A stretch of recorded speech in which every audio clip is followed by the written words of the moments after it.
Welcome to the Slop Temple. We pray this video helps. In this video, I will show how to make marshmallows from scratch. We will begin by gathering all your necessary ingredients, including unflavored gelatin, granulated sugar, light corn syrup, and pure vanilla extract. Next, prepare your baking pan, typically a 9 by 13-inch pan, by lightly greasing it and dusting generously with a mixture of powdered sugar and cornstarch. This preparation ensures your delicious homemade treats won't stick. First, bloom your gelatin by sprinkling it over 1/2 cup of cold water in a large mixing bowl.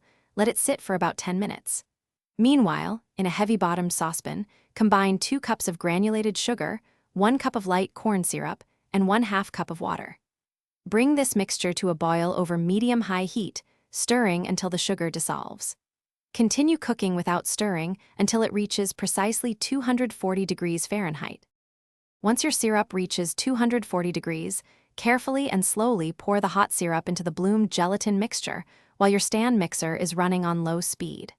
Gradually increase the speed to high and continue whipping for about 12 to 15 minutes.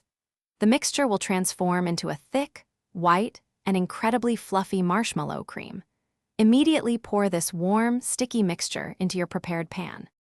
Allow your freshly poured marshmallow slab to set undisturbed at room temperature for a minimum of 4 hours, or ideally overnight.